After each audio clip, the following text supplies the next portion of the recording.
मैंने सबसे पहले क्लास 6 में एडमिशन सरकारी स्कूल में लिया। वहाँ पे आप सुनेंगे कि मेरा रोल नंबर 78 था, क्योंकि मेरा एडमिशन लेट हुआ था इसलिए 78 था। तो फिर मैंने एग्ज़ाम दिया और 7th में आने की कोशिश की। तो भाई जब एग्ज़ाम हुआ तो रोल नंबर 78 से मैं डायरेक्ट 8 पे आ गया।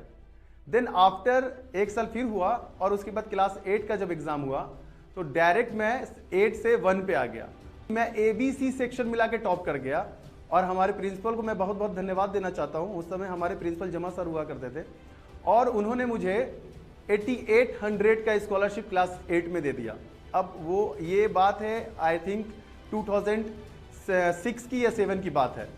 तो उस समय मुझे 8800 रुपीज़ मतलब 9000 के करीब मुझे मिला, जो कि बहुत ही बिग अमाउंट था मेरे लिए। और मैंने वो अमाउंट को जमा करके रखा, मैंने खर्च नहीं किया, उसको जमा करके रखा। धन्यवाद देना चाहता हूँ यूथ टॉक बिहार चैनल को, जिन्होंने मुझे ये अपॉर्चुनिटी दी अपने बारे में कहने के लिए। मेरा जन्म, सबसे पहले मैं बताना चाहता हूँ कि मेरा जन्म पटना में हुआ। अब पटना आप लोग जानते ही हैं, बिहार की राजधानी है पटना, है ना। सो बेसिकली मैं पटना का ही हूँ और मेरी एजुकेशन जो हुई पटना से ही हुई। मैं पहले आपको अपने सबसे पहले स्टार्टिंग स्कूलिंग के बारे में बताना चाहता हूँ कि मेरी स्कूलिंग कैसे स्टार्ट हुई। मेरा स्कूल एक सरकारी स्कूल रहा है और मैंने सबसे पहले क्लास 6 में एडमिशन सरकारी स्कूल में लिया। वहाँ पे आप सुनेंगे कि मेरा रोल नंबर 78 था। जब मैं अपने स्कूल में गया तो रोल नंबर 78, और वहाँ पे क्या होता था कि जैसे बच्चे का रैंकिंग होता था उस तरह से आपको रोल नंबर कम होने लगते थे, रोल नंबर 1, 2 इस तरह का। तो भाई मुझे बहुत अच्छा लगा सुन के कि अभी मेरा रोल नंबर 78 है और मुझे रैंकिंग में आगे होना है, क्योंकि मेरा एडमिशन लेट हुआ था इसलिए 78 था। तो फिर मैंने एग्ज़ाम दिया और 7th में आने की कोशिश की। तो भाई जब एग्ज़ाम हुआ तो रोल नंबर 78 से मैं डायरेक्ट 8 पे आ गया।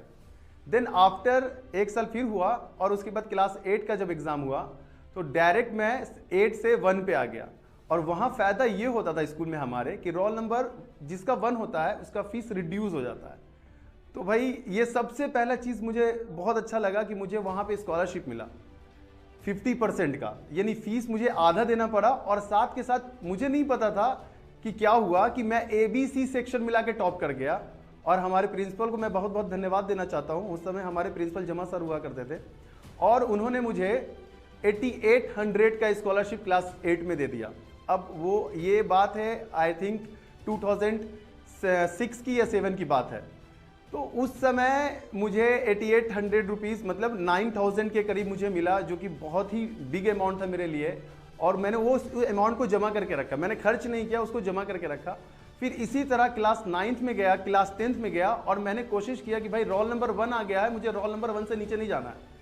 तो फिर मैंने कंटिन्यू अपने रोल नंबर 1 को कंटिन्यू किया तीनों साल, क्लास 8, 9 एंड 10th। देन उसके बाद क्या हुआ, मुझे हमेशा फीस आधा देना पड़ा। ये चीज़ बेनिफिट मुझे बार बार मिलने लगा और रेगुलर क्लास 10th तक मैंने वो चीज़ अचीवमेंट ली मैंने स्कूल से। देन जब मैं 10th में था और 10th में रहने के साथ साथ मैंने ये देखा कि मेरा मैथ्स थोड़ा वीक हो रहा है।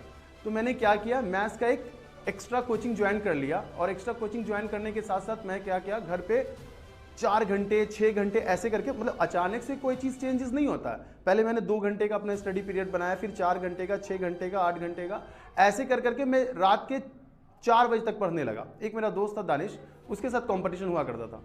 तो वैसे करते करते फिर मेरा क्या हुआ, बहुत सारे वीक दोस्त थे जो पढ़ने में वीक थे। मैंने वहाँ से पढ़ाई स्टार्ट किया, मतलब पढ़ना स्टार्ट किया, लोगों को पढ़ाना स्टार्ट किया, पढ़ना स्टार्ट किया। अब वहाँ पे क्या था कि मैं फ्री ऑफ कॉस्ट पढ़ाता था। 10th में रहकर 10th को पढ़ाना स्टार्ट किया। अब बहुत सारे लोग ये बोलते थे कि भाई 10th को कैसे पढ़ा लेते हो तुम। तो मैं खुद ही इतना प्रैक्टिस किया करता था कि मुझे लगता था ऐसा कि मैं भाई मुझसे कोई आके पूछे और मेरी प्रैक्टिस हो।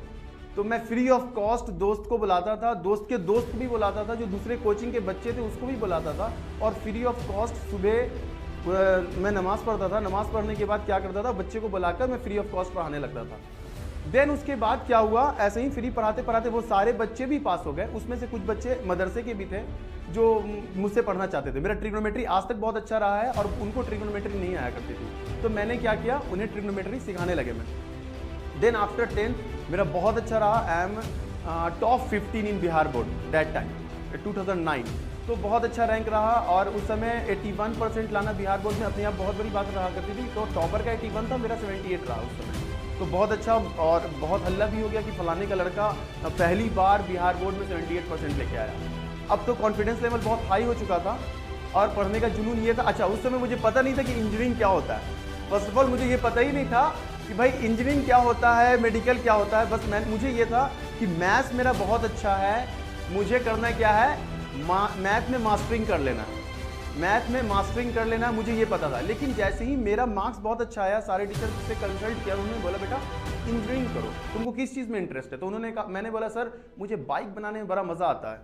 अभी रिसेंटली एक मेरी फ्रेंड का फ़ोन आया और वो मुझे पूछने लगी कि रिजवान तुम जो बाइक डिज़ाइन किया करते थे आज वो बाइक तुम्हारे पास है और जो चीज़ तुम सोचते थे वो हो रहा है सारा चीज़। तो होप सो ये जर्नी इतनी लंबी थी और ये मैं डायरेक्ट फ्यूचर में चलाया। अभी फिर पास्ट में जाता हूँ आपके लिए कि भाई क्लास 10th में मुझे पता नहीं था इंजीनियरिंग क्या होता है। देन मैं इंजीनियरिंग करने के लिए मुझे कुछ लोगों ने बताया, प्रेफर किया कि भाई आप पटना के साइड जाकर कोचिंग में ज्वाइन करो। देन मैंने क्या किया, पटना के साइड गया, वहाँ पे 3-4 कोचिंग ज्वाइन किए, फिजिक्स के लिए अलग, केमिस्ट्री के लिए अलग, मैथ के लिए अलग। फिजिक्स तो अच्छा नहीं हो पाया लेकिन कोशिश किया फिजिक्स अच्छा हो जाए, एवरेज में ठीक था। मैथ्स के मेरे बहुत अच्छे टीचर मिल गए थे, उनका नाम लेना चाहता हूँ, पीके सर थे, जिनका नाम पूरा नाम था पंकज कुमार। उन्होंने मैथ्स पे मुझे बहुत सपोर्ट किया और उनका बताने का तरीका इतना अच्छा था कि मैं आज भी अगर पढ़ाता हूँ तो मैं उनका नाम लेता हूँ और मैं उनको कॉपी करने का कोशिश करता हूँ, क्योंकि मैं उन्हें दिल से धन्यवाद देना चाहता हूँ कि वो पीके सर के वजह से मेरा मैथ्स बहुत अच्छा हुआ। देन उसके बाद मैथ्स में और ज़्यादा इंटरेस्ट आने लगा। 2 साल कंप्लीट किया मैंने और 2 साल के बाद 12th हुआ, 12th में बहुत अच्छा रैंकिंग रहा। देन आफ्टर मुझे इंजीनियरिंग करना था, तो मैंने क्या किया भाई, मैंने बताया था कि मैंने कुछ स्कॉलरशिप जमा कर रखे थे, तो कुछ स्कॉलरशिप वो जमा थे। फिर क्लास 10th में स्कॉलरशिप मिले और थैंक्स फॉर हज भवन मुझे बहुत सारा स्कॉलरशिप मिला। करीब 50,000 रुपीज़ मैं क्लास 12th तक जमा कर चुका अपने अकाउंट में। अब मुझे एक अच्छे कोचिंग में जाना था जिसका नाम था विजन क्लासेस, तो मुझे वहां जाके एडमिशन लेना था। उस समय मेरा फीस था 80,000 और हमारे पास था 50,000 रुपए। विजन से बात किया मैंने कि सर मुझे एडमिशन लेना क्योंकि मुझे जेई की तैयारी करनी है। तो उन्होंने बोला ठीक है ऐसा करो, तुम 80,000 फीस होता है, 50% दे दो और कुछ स्कॉलरशिप दे देंगे, यानी 60-70 के करीब में हो गया मेरा वहाँ पे एडमिशन। बाकी मेरे पेरेंट्स ने फाइनेंस कर दिया, मैंने फीस दे दिया वहाँ पे। 1 साल मैंने पढ़ा, जेई में बहुत अच्छा मेहनत किया चूंकि I am from that Bihar board, तो थोड़ा इंग्लिश में दिक्कत हुआ करता था, लेकिन फिर भी बहुत मेहनत करते करते आगे बढ़ा, जेई का प्रिपरेशन किया और उस समय ऑल इंडिया रैंक मेरा 36,000 आया। फिर भी वो खराब था। 36,000 में आपको आईआईटी तो नहीं मिलने वाला था, एनआईटी में चांसेस था, लेकिन मैंने एनआईटी में एडमिशन ना लेकर, क्योंकि एनआईटी में मुझे मैकेनिकल नहीं मिल रहा था, एनआईटी में ऑप्शन था 36 था कि भाई हो जाएगा लास्ट सीट तक बैठोगे तो मैं बैठा नहीं सीट में, डायरेक्ट मैं गया एमडीयू, महर्षि दयानंद यूनिवर्सिटी, हरियाणा की बहुत बड़ी यूनिवर्सिटी है, 700 एकड़ में उसकी कैंपस है। मेरा एडमिशन वहाँ पे हुआ और फिर वहाँ से मैंने इंजीनियरिंग किया। जब मैं फर्स्ट ईयर में गया तो सबने रैगिंग करना स्टार्ट कर दिया। मैं कुछ नहीं बोलता था, जैसे सीनियर मुझे बोलते थे डांस करके दिखाओ तो मैं डांस करने लगता था। उससे हमारे बैचमेट मुझसे गुस्सा करने लगे कि तुम उनका जवाब क्यों नहीं देते। हम बोला ठीक है ना, उनका हक बनता कर लेते, क्या दिक्कत है, आगे से हमारा जूनियर आएगा तो मैं उनको नहीं बोलूँगा करने के लिए। सो मैंने वो डांस करने के लिए बोले, मुझे गाने में बहुत इंटरेस्ट था, मैंने गाना गाया, फैशन शो में इंटरेस्ट था, तो उन्होंने रैंप वॉक भी करवाया मुझसे और बोला कि पढ़ाई में क्या इंटरेस्ट है, ये सब तो ठीक सी बात है, पढ़ाई क्या है, मैथ्स बहुत अच्छा है। तो उन लोग मजाक उड़ाने लगे, देख लेंगे ना M1 M2 में तुम्हारी औकात पता चल जाएगी। अब तो भाई हो गई हालत खराब कि भाई M1 M2 है क्या। ठीक है मैथ बहुत अच्छा था। अब फर्स्ट सेमेस्टर की बात थी, खूब पढ़ता था, डर से खूब पढ़ता था, हुआ भाई फेल। सुन लो, फेल हो गया। किसमें फेल हुआ? केमिस्ट्री में। अब केमिस्ट्री में फेल हुआ, जो बच्चे मुझसे पढ़ के जाया करते थे हॉस्टल में वो सब पास है, मैं फेल हूं। पंगा हो गया, समझ में नहीं आ रहा क्या हो रहा है। देन मैंने सेकेंड सेमेस्टर में कम पढ़ा, यकीन मानो that time I am a topper of my school, 82%। मतलब पढ़ना कैसे वो बाद में पता चला कि किताब रटना नहीं है, समझ के पढ़ना है। और उस समय मैथ्स में भी बहुत ज्यादा अच्छा रैंकिंग रहा। अब जितने भी सीनियर थे वो सारे री लेके बैठे हुए थे, मतलब मैथ्स में बैक था उनका। अब वो सारे मेरे ऊपर आके खड़े हो गए, रिजवान तू मैथ पढ़ा दे, तू ही पास करवा सकता है। तो मैंने बोला कि आप लोग बोल रहे थे कि रिजवान कोई दिक्कत होगा तो बताना, आज आप मुझे बोल रहे हो मैथ्स। तो मैंने बोला कोई दिक्कत नहीं भैया, पढ़ाएंगे। उनको भी मैंने फ्री ऑफ कॉस्ट पढ़ाया इंजीनियरिंग कॉलेज में। जब मैं सेकेंड ईयर में गया तो उन लोग सेकेंड ईयर का और फर्स्ट ईयर का सारा पेपर मुझसे पढ़ने लगे। और उन्होंने एक फायदा कर दिया, कहा जाता है ना कि अगर आप किसी को फायदा करेंगे तो आपको ही फायदा होगा। बेसिकली मुझे भी बहुत फायदा हुआ। अब सीनियर जब नए जूनियर आए उनको ऐड करने लगे कि ये भैया है तुम्हारे, इनसे तुम क्लासेस लो और एक मतलब पर मंथ का 2000 पे करो इनको। तो ये सीनियर ने बहुत अच्छा किया कि जूनियर बच्चों को ये ऑफर दिया कि ये भैया से पढ़ना है। तो मुझे क्या हुआ भाई, आराम से 20-30 हज़ार रुपए ऐसे करके महीने का आने लगा इंजीनियरिंग कॉलेज में भी। और इसको देखकर मेरे हॉस्टल वाले ने क्या किया, एक पूरा सेटअप ही डाल दिया कोचिंग का, और पूरे एरिया में मेरे नाम का बैनर लगवा दिया, एम रिजवान क्लासेस के नाम से। वहां से स्टार्ट हुआ ये हरियाणा की बात है, वहां से एम रिजवान स्टार्ट हुआ। और देन मैंने वहां पे अपना कोचिंग स्टार्टअप किया, 3 साल मैंने पढ़ाया वहां पे। इसलिए मैं अपने बैनर में जो कोचिंग का बैनर है, मैंने एक्स फैकल्टी ऑफ दिल्ली लिखता हूं, क्योंकि हरियाणा दिल्ली एनसीआर है।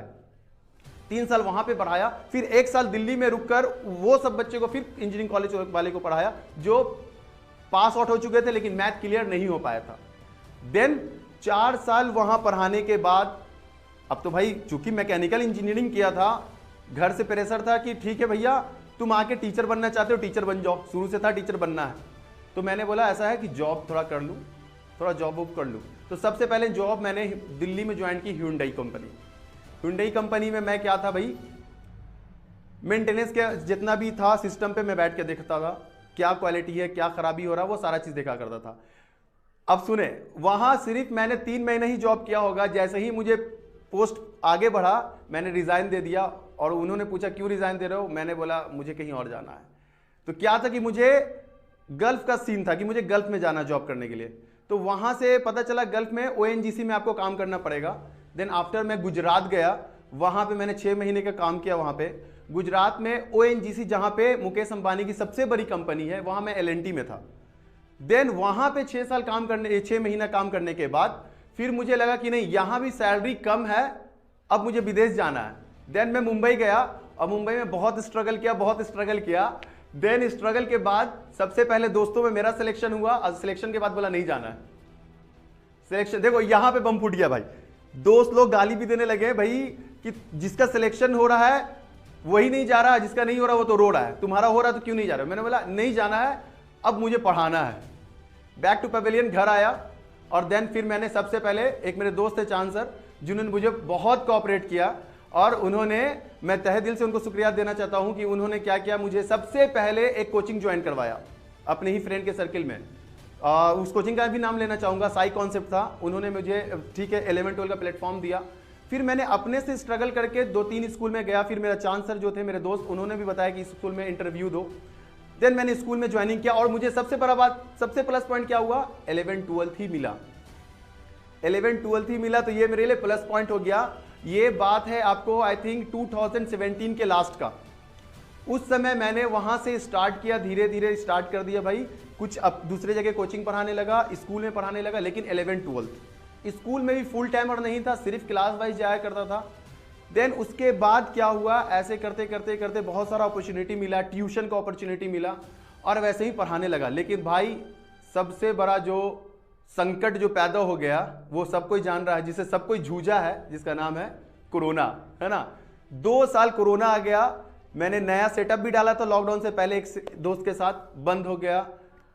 2-3 कोचिंग के साथ पार्टनरशिपिंग था, सब बंद हो गया। घर पे बैठ गया। अब भाई घर पे करूं क्या, कुछ समझ नहीं आ रहा है। स्कूल वाले ने बोला ऑनलाइन क्लास ले लो, ऑनलाइन क्लास ले लिया। 2 साल तो बर्बाद हो गए। लेकिन उसके बीच में कुछ सीखा मैंने कि बहुत सारे बच्चे मुझसे खुद से पढ़ना चाहते थे, अकेले घर पे आके, लॉकडाउन में भी पढ़ना चाहते थे। जब लॉकडाउन जैसे ही खुला तो मैंने सोचा कोचिंग डाल लूं, फिर सोचा कि भाई फिर लॉकडाउन हो जाएगा, फिर लॉकडाउन हो जाएगा। इस तरह मैं डर गया, कोचिंग नहीं खोला, और फिर मैं घर पे पढ़ाने लगा। जैसे ही घर पे पढ़ाने लगा, बहुत सारे बच्चे घर पे ही आने लगे, और घर पे ही मेरा पहला ब्रांच खुला एम रिजवान के नाम से। पहले दिल्ली में एम रिजवान था, अब आया पटना में मेन एम रिजवान, जो खुद का रिजवान का क्लास था। अब वो किसी के साथ पार्टनरशिपिंग नहीं था, कुछ नहीं था, वो खुद का उसका क्लास था, मैथ्स का। मैं भाई क्लास 6 से लेकर क्लास BSc तक का मैथ्स पढ़ाता हूँ। तो बहुत सारे टीचर बोलते सर आप जूनियर का आपको पता है, तो मैंने बोला जब सीनियर पढ़ा सकता हूँ तो जूनियर तो वहीं से आया। बहुत सारे लोग, अभी कल मैं अपने ब्रांच के बाहर खड़ा था, एक टीचर सीनियर आया, मैं बोलता मैं तो भाई टारगेट का पढ़ाता हूँ, आप सर 6, 7, 8, 9 लिखे हुए हो। तो मैंने बोला सर टारगेट आया कहाँ से, मुझे तो 6 से बच्चे को खड़ा करना है। 6 क्लास से अगर बच्चा खड़ा हो गया तो सर टारगेट क्या है, 11-12 के साथ जेई हो जाएगा। मेरा भाई टारगेट ये है, पैसे तो कमाने हैं ही है, सबको पैसे कमाने हैं, लेकिन सीन ये है कि एजुकेशन ऐसा दे दो कि बच्चा जाके आगे नाम ले, ना कि बच्चा आगे गाली दे। आजकल क्या है, सारे टीचर कैसे पढ़ा रहे हैं आप लोग बेसिकली जानते होंगे, पैसे के लिए पढ़ा रहे हैं, सब पैसे के लिए है, भीड़ में चल रहे हैं। मेरा वो सीन नहीं है। मैं चाहता हूं कि भाई 10 ही बच्चे मेरे यहाँ पढ़े, लेकिन सब पढ़े। ऐसे नहीं कि भीड़ में आया पढ़ के निकल जाए, किसी को कुछ समझ में आई या ना, ये टारगेट मेरा बिल्कुल ही नहीं रहा है। सो मैंने क्या किया भाई, उसके बाद अपने घर का सेटअप को उठाकर 1 साल मैंने चलाया लॉकडाउन के बाद। अब मुझे क्या था कि बहुत सारे बच्चे गली में नहीं जा पाया करते थे, क्योंकि ऑन रोड से बहुत अंदर हुआ करता था, करीब करीब माने तो 1 किलोमीटर अप्रॉक्स हुआ करता था मेरे घर रोड से। कुछ बच्चे मेरे पुराने सेशन में चले गए, तो भाई अब दिमाग था कि मुझे ऑन रोड आना है, और ऑन रोड ऐसे आना कि बहुत अच्छे पैमाने पे आना, पूरा ऐड वगैरह करना है। अच्छा, बच्चे तो अपने आप आ रहे हैं, लेकिन फिर भी मैं जाना कि मेरा नाम लोग कैसे जानेंगे, जस्ट बिकॉज ऑफ मैं ऐड इसलिए कर रहा हूं कि मेरा लोग के पास नाम जाए। एक बार नाम जाएगा, लोग आएंगे, देखेंगे, पढ़ेंगे, खुद ही समझेंगे। सो मैंने अपना ये एम रिजवान का एक ब्रांड जो बनाया है वो नए जगह सेटअप किया, और ये इंशाल्लाह बहुत अच्छा जा रहा है। और इसमें बहुत सारे बच्चे आ रहे हैं, मुझे बहुत खुशी हो रहा है कि सारे बच्चे बिना बैनर के, एक बच्चे दूसरे बच्चे को बता रहे हैं, दूसरे बच्चे तीसरे बच्चे को बता रहे हैं, और ये सिर्फ मौत से ऐड कर रहे हैं, अपने मुंह से ऐड कर रहे हैं एक दूसरे को, और बच्चे आ रहे हैं बिना बैनर, बिना कहीं ऐड के। तो ये बहुत बड़ी बात है मेरे लिए। नया ब्रांच है अभी मेरा, एक अपना पर्सनली बहुत अच्छा ब्रांच है, और इसमें मुझे बहुत अच्छा फीडबैक मिल रहा है लोगों का। और मोटिवेशनल बात आप लोग को मैं ये बताना चाहता हूँ, कभी आप ये ना सोचें कि मेरे पास कम बच्चे हैं, मैं एक बच्चे को पढ़ाऊंगा या मैं ट्यूशन पढ़ाऊंगा तब जाके बड़ा बनूंगा क्या, या बड़ा बनने नहीं बन पाऊंगा। तो बहुत सारे लोग क्या बोलते हैं कि भाई कम बच्चे रहेंगे तो नहीं पढ़ाऊंगा। एक बात दम ध्यान रखें, ये मोटिवेशन है आप लोग के लिए, स्टार्ट तो करो यार, स्टार्ट करो, ऊपर वाला आपके साथ है। सिंपल सी बात ये है, पॉजिटिविटी अपने दिमाग में रखो और स्टार्ट करो। अगर आपको अपने काम पे विश्वास है, आपको अपने इरादे पे विश्वास है, तो आपको सक्सेस जरूर मिलेगा। मेहनत कीजिए पॉजिटिव डायरेक्शन में, और सही से, ईमानदारी से, सक्सेस मिलना आपको जरूरी है। थैंक बोलना चाहता हूं सारे लोगों को कि उन्होंने मुझे इतना प्यार दिया। मेरे बच्चों को अपने थैंक्स बोलना चाहता हूं जिन्होंने मुझे बहुत सारा प्यार दिया। Thanks for you talk Bihar, जिन्होंने मुझे ये अपॉर्चुनिटी दी मेरे बारे में बताने के लिए। अगर आप स्टॉक के एंड तक आ चुके हैं तो ज़रूर आपको यह वीडियो पसंद आई होगी, और अगर आपको इसी तरह की मोटिवेशनल, इंस्पायरेशनल स्टोरी चाहिए तो आप इस चैनल को सब्सक्राइब करें, लाइक करें और ज़्यादा से ज़्यादा शेयर करें।